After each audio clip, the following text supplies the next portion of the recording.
C'est la fin de la semaine et vous souffrez d'une soif inextinguible d'informations.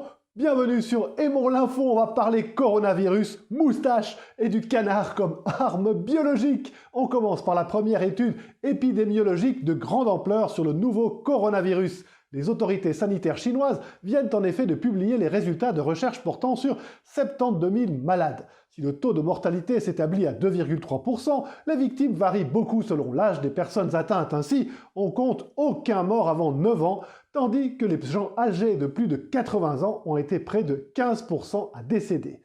Par ailleurs, entre 70 et 79 ans, le taux de mortalité s'élève à 8%. Sans surprise, les personnes souffrant de maladies cardiaques, de diabète, de troubles respiratoires, d'hypertension ou de cancer sont plus susceptibles de ne pas survivre au Covid-19.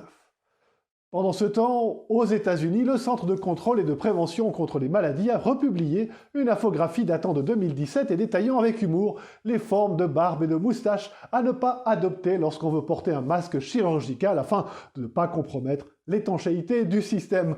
Vous avez remarqué en bas, la moustache brosse à dents ? Ouais. Les autorités déconseillent toutefois de porter un masque si on ne souffre d'aucun symptôme de la maladie.